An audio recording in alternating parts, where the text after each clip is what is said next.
I'm with Dan Diggs from Press for Truth, Josh Sigurdson from World Alternative Media, and Luke Rudowski from We Are Change. And this is a media panel on what the hell we're going to do with this Orwellian censorship that is coming down hard. So I guess I'm going to ask you first, since this affected you most recently. Can you explain what happened with YouTube censorship, how related to maybe what you were posting like a few days before it happened? Sure. First of all, I see this as a wave of phases. Because if they just pulled the plug on us right away, they would kind of martyr us in a way. So there was the first phase, which was the YouTube adpocalypse. Yeah. That was like 2017 or early 2018, I believe. Then we moved on to the Facebook sweep, where all of a sudden they started removing people there. Now we're on to phase 3, which is the Vox adpocalypse, where they've just completely demonetized a few of our channels. So it seems like they're taking incremental steps to start to silence voices such as ours. And I hate to say it, but I think they're going to move on to phase 4, 5, and 6 soon. But this presents an interesting opportunity for us. New doors are potentially going to be opening because of this. And honestly, we're at a fork in the road moment, and I'm kind of excited about what this might lead to. So yeah, it's not necessarily a bad thing. Me too. It's like you said, it's almost like kicking your ass in gear kind of. You know, we've relied on the evil partners for too long, and now it's time to really sever the ties.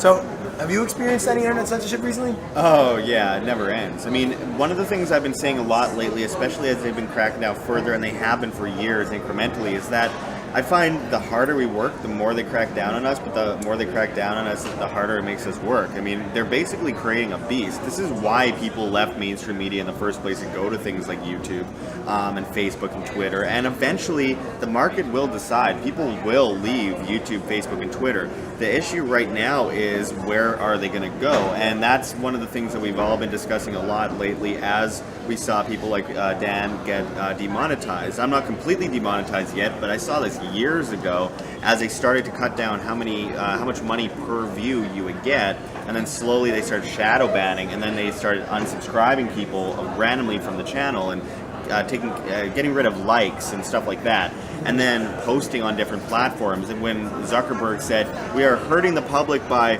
allowing them to see these pages talking about these ideas, we want it to be centered around family, and we're going to stop you from being able to see what pages are posting now unless you click see first. And it's like, wait a second, can I decide on that? Instead of you just going, all of you guys can no longer see this stuff. It's like, wait, I think I should be able to have a bit of a say in what I see.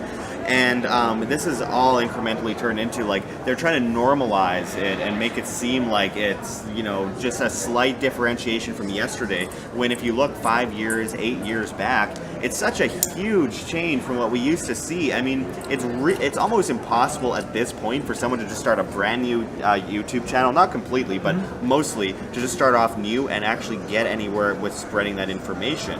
I got in kind of at the end in, like, 2013 was the last kind of hump where you could actually get that information out to a bigger audience before they start cracking down on people with less than 1,000 subscribers and all that kind of stuff. But I think they're creating a beast in the end with this system that they're unrolling, because people naturally are very anti-establishment. People naturally rebel against establishment. Yeah, and we're kind of being pushed into a corner, you know what I mean? So defense mechanism does that. Absolutely. Luke, how about you, dude? What's your experience with this nonsense? Well, squeaky clean, no nonsense, totally monetized, everything's fine, hunky-dory. You know, YouTube's great at, respecting the fact that their CEO was confronted at a secret cabal meeting of the world's most powerful and influential people at a Chatham House World meeting, and we did that at Bilderberg a couple years ago, and had their CEO walking down the street, politely talk to him. No repercussions at all from that.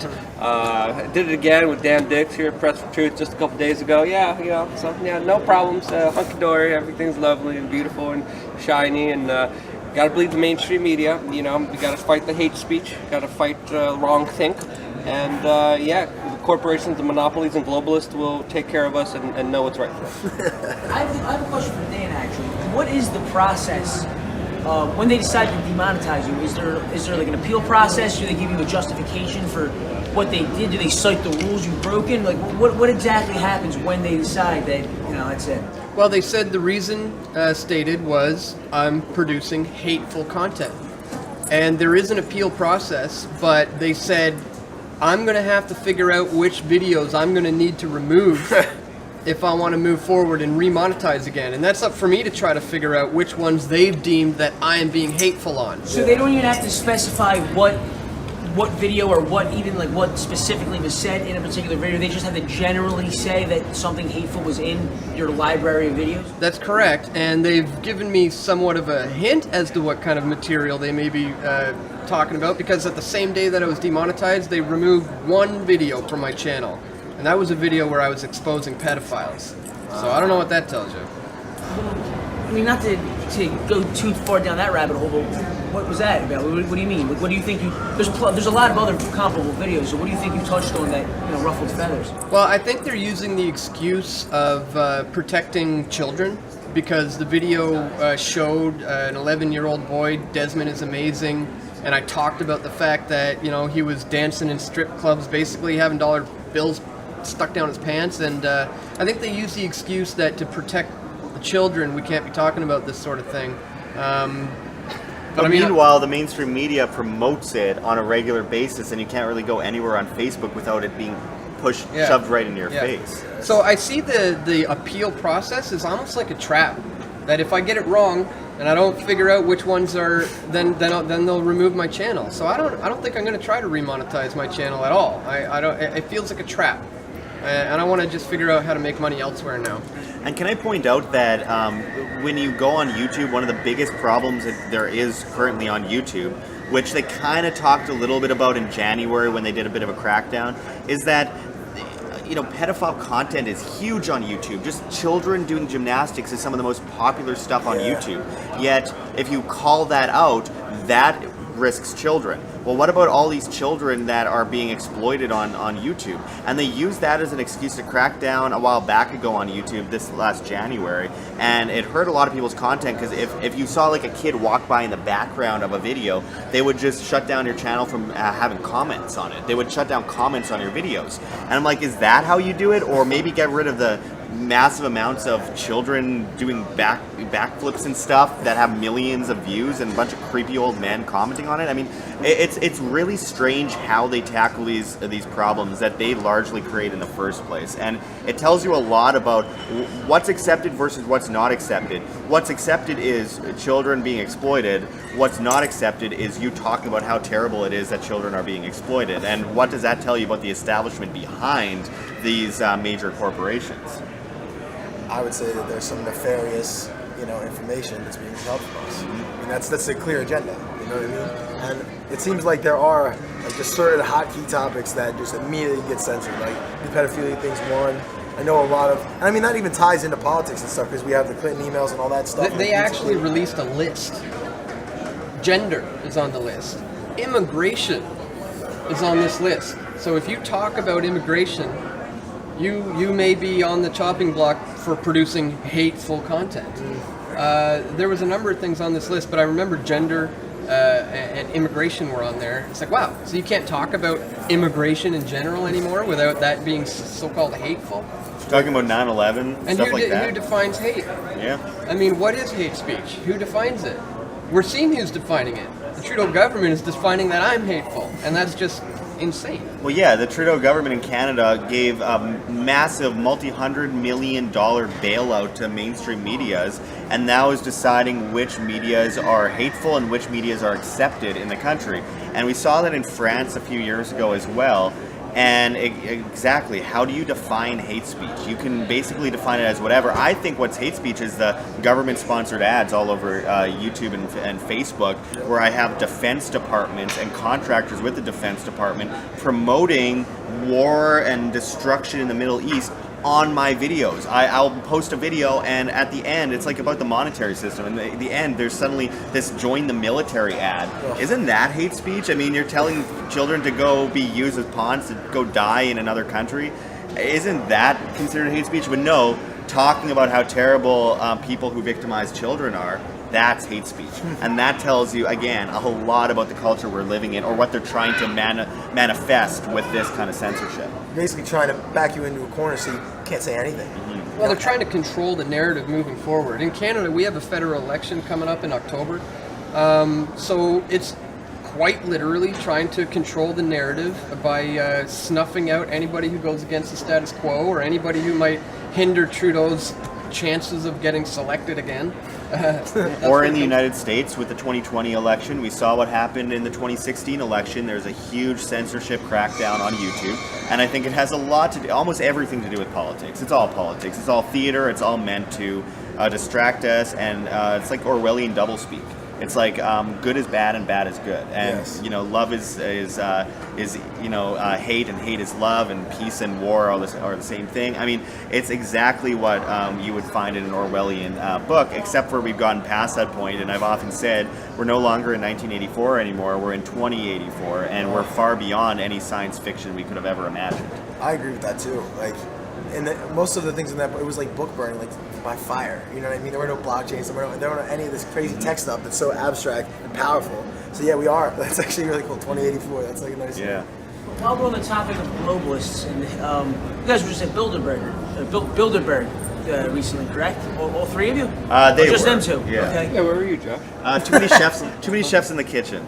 And I guess I wanted to direct this one at Luke, actually, because when I first heard of your work, it was hearing the story of you confronting Henry Kissinger, and I feel like a lot of people might not know exactly how you got access to Henry Kissinger and what was said. But you mind recapping that story? Because that was at a similar event, correct? There's been many Kissinger stories. There's been 5 different, I think even more. I'm just too incompetent to even edit all the videos together. There's been a number of incidences and collaborations and meetings and very friendly, nice conversations that I had with Mr. Dr. Kissinger that people could just go watch by typing in We Are Change and Henry Kissinger, essentially, and then see the videos for yourself. Pretty entertaining conversations. Didn't go as expected, but entertaining to say the least. But continuing on this kind of like larger conversation that's happening here, I do believe that we are seeing a kind of deliberate dumbing down idiocracy programming of society to push people towards the complete opposite of what reality is. We're seeing small, individual, mom and pop shop, independent journalists who are better representatives of the people, of the populace, obviously, because it's a decentralized, local level reporting of sharing information. We're seeing people convinced that that is somehow evil, that that is somehow manipulative, that that somehow has too much power and needs to be squashed down by the true authorities. And who are those true authorities? Those are the ones who had control of the information for a very, very, very long time. And with that control of information, they got us into wars. They robbed us. Inflation, deflation, all this other complex, stupid monetary talk that all these butt wipes master and try to frickin' confuse people with automatically what they're saying is we're taking a lot of your money and robbing the value of the money that you worked for, and we're pretty much taking everything away from you, and you're going to be naked and blind from it. That's So essentially eloquently said. That's essentially what they're doing here, and it's important to understand here their approach to it is, in a matter of fact, very telling of where they are themselves. Because their approach to it is, of course, they can't hit everyone, they can't destroy everyone, they have to convince everyone that this is somehow the right, justified, right thing to do, that we have to fight hate. People aren't buying that, but they still need to keep repeating the lie often enough so people supposedly buy it. The reason they're doing that, the reason they're doing it so ominously, so in the shadows, so much so it creates a chilling effect. That's why Dan has said, oh, delete some of, there's no exact information saying you did this and this and this. There's no exact information saying why you got banned or who you got banned. It's to set a chilling effect to scare everyone else, because truly they are scared themselves, and the only thing they have is this illusion, and once we break through this illusion, really it's game over for them, and I feel like they think it's game over for them already, and that's why they're being so egregious, such big liars, and they're taking such big risks right now to try to squash and destroy independent media. We've been hit by this from the early onset. We were the first channels to be to have our videos demonetized without explanation, without even a yellow check mark. People were granted the ability to have a yellow check mark. We didn't even have the yellow check mark back in the day. We were warning in 2008, hey, they're coming. They're coming for you. This is not going to be a good platform. I should have been smarter and set up more of an email list, a database, but that's my ignorance and my mistake that I made on there. But, essentially they pretty much lured everyone in like, hey, free information. Hey, you could communicate with one another here. And we were like, yeah, this is great. Code of conduct's great. It makes sense. And then slowly but surely, they're like, we lost too much power. We need it back. and their power is just an illusion. It's about us realizing that. Well, back then they started trying to put pen to paper, with PIPA, ACTA, SOPA. They've been trying to shut down the free flow of information online for years, and it's like all those things got squashed. They were rejected, and they try to rename it and rebrand it, and then it would get rejected again. Now they're just going for it. They're like, screw it. We don't need to create a law. We'll just do it. And they're just doing it. They're just doing it now. Well, remember when a lot of these big companies at the time, you mentioned SOPA, HIPAA, ACTA, all that kind of stuff. Remember when they would go black? And there's a lot of the big companies that today are supporting the censorship. They're virtue signaling. They would go black. They'd make their page look black or something in protest of like these Reddit. acts. And in the end, what I find really interesting is the concept of, these are private companies. They've gotten billions of dollars and consider the contracts they've had with governments around the world. So, they're quasi-private, I guess, but I find it interesting that you hear so often from the left, especially, we have to go after all these big bad corporations, never mind them being private or whatever, But then when Google and YouTube try to censor, people that aren't within, the establishment viewpoint, then it's like, oh, that's okay because they're hateful people. We need to shut them down. These big bad corporations are doing what they rightfully can do. And it's just this crazy thing that they've manipulated people to only support things when it benefits their viewpoint. It works in tandem with collectivization and how this Marxist ideology in schools is pumping out this idea that we're all a collective individual. So if I'm saying something hateful about immigration or the trans community or something, it's a direct attack on all of them. Yeah. You know what I mean? But we have to shatter this collectivism thinking and get back to, the freedom of the individual, and that's what we need to focus on moving forward. Individual liberty is definitely key, and that's what I think we're all trying to build on this next platform, whatever it is. You know what I mean? Somewhere where every user comes in and does truly own their data, or at least isn't fucking censored. You know what I mean? Yeah. Like, that's really all we're asking about. Because, I just remember, I was in college when you guys were all, coming up around 2008, 2009, freshman, sophomore, learning about all this shit. And I just remember how explosively popular your pages were. They blew up my feed. You know what I mean? And it's not like you guys changed. If anything, you got better. You know what I mean? If anything, you refined your craft. It's just so insane to see them be able to incrementally and draconianly, frankly, take it away. And even for us, when me and Pat started in 2018, we had this one video. It referenced immigration somehow. Oh, because it was there were a bunch of hippie protesters protesting City Hall. There was the ICE camps or whatever in Philly. They were protesting that, and there was this crazy altercation that happened where the police were just sent in, and they kind of went in and just kicked shit out of the camps and stuff, and it all got on video and shit. So I took some of that, and I also recorded some other things, made a little piece about it, and it was fine to put online, right? Some on Facebook, I put it online, and then I go to boost it on Facebook. And then out of nowhere, this ad blocker robot thing just comes out of nowhere. You can't monetize anything relating to immigration, any of that. And dude, we might have had 300 Facebook likes when we did this. So that's how good they're getting at this point. So that's why it's imperative to build something new. Well, and I think this is really also important to mention. People say they're only censoring conservative stuff and stuff like that. I think they're just censoring at this point about everything. When I do a video, for example, Trump said he's going to pull troops out of Syria, and I'm like, I don't know about that. Let's look a bit closer at that. I think there's more to the story. And people said, oh, you're just attacking Trump and all that kind of stuff. And CNN was wrongfully attacking him and all that kind of stuff for pulling troops out of Syria. Well, then 2 weeks later, what happens is he says, well, actually, we're not going to pull troops out of Syria because we need to protect Israel and protect the world. That's his quote exactly. He said it to CNBC, but no one covered it. CNN was continuing to call him racist and all this stuff, but they weren't talking about the fact that he is leaving troops in Syria. And it's like when there's a reason to truly attack a politician for something that they're really saying or doing, then they don't talk about it. They only talk about it when it's nonsense, and it's in order to rile up one side that believes it and rile up the other side that doesn't believe it and clash them against each other. It's a form of divide and conquer. Yes. It's in order to only get us angry about the things that don't matter, and then just completely hide the real problems away. So we're attacking each other, distracted by each other, instead of actually focusing on the real enemies of mankind, the real evils that we're facing on a day-to-day basis. Instead, we're like, oh, these identity politics stuff, let's yell at each other and shout at each other. Well, what about those guys over there? Oh, never mind that. The media told me I had to be mad about this. Fox News said this, CNN says this. Now we got to clash because one, it's black or white.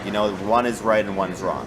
And I think it's really confused the populace, and it's why we are starving for more independent media all the time. Exactly. It's so important, because I actually believe that we've properly stopped wars to some extent through this kind of information. Because, I mean, think about it. If the Iraq War happened in the time of YouTube and Facebook, there still would have been a war, but I don't think it would have been as intense as it was. Yeah. I mean, look at things like Syria. That's what I was gonna say. Yeah. Yeah, everyone knew that was a false flag. Obviously, Assad, 3 days after being told that he's going to be let off the hook, wasn't going to go chemical gas his own people, and then 1 year later to the day, the same exact thing happens.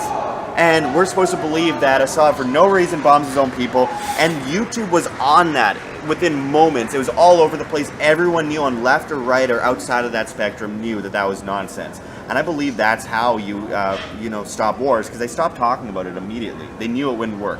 Oh, Vegas shooting, let's ban all the guns. Didn't work, because immediately everyone was like, nah, this is stupid. And within days, they weren't talking about the worst mass shooting in U.S. history. That fucking vanished. Yeah. That was like the craziest story when it broke. Everyone was like, this is the end. Like, finally, society's finally collapsed. And now it just goes. No one talks about it at all. If it doesn't work, they cancel it and try something else. Yeah, it's like a bad show on Yeah. sitcom. Yeah, exactly. If 9/11 happened nowadays, I have a feeling that it would have been, people would have stopped talking about it like within 2 years, because it's like, oh well, people aren't willing to go to war, so maybe we need to do something else. Maybe we got to try something else. I don't know. That's just my opinion, but it's so crazy. And regardless of what any quantitative incremental change that you can measure, the immeasurables is really where the action happens. You know what I mean? Like, even if you just make small changes in people's lives and get them to flee a regime that isn't good for them, you know what I mean? That's almost as important as actually getting up there and clashing with the titans. You know what I mean? Yeah. Well, this is why events like Anarchadelphia are so important. We're at that crucial fork in the road kind of moment where it can go a number of ways, and having events like that where we can get like-minded people out to spread our messages is really important right now. I think awareness is still pretty key. So that's why I'm pretty excited about attending there and speaking at Yeah, I'm this. pretty sure all three of you guys are going to show up, right? Yeah, I'd like to compete against Dan here for the promo code, but he just got demonetized, so everyone should probably use his promo code. There you to be go. honest. Promo It's code promo code PFT. WRC. PFT. Save WRC, 10%. just put that in there. 10% off. Support Dan Dick. Same time. PFT, everyone. Well, guys, we're going to be looking forward to having way more discussions like this on a way bigger stage in front of way more people. Thank you so much for joining us, and I hope you enjoy the rest of Red Pill. Yeah, Appreciate it, man. Thanks. All right. Anarchadelphia is a conference dedicated to the principles of liberty, individual sovereignty, and freedom from coercion, located in Philadelphia, the cradle of liberty. Anarchadelphia seeks to shed light on issues such as geopolitics, blockchain economics, spiritual health and wellness, as well as exposing the Earth's sacred hidden knowledge, featuring Mark Passio, Max Egan, Derek Brose, Jeff Berwick, and many more this September 13th through 15th. For info and tickets, visit anarchadelphia.com.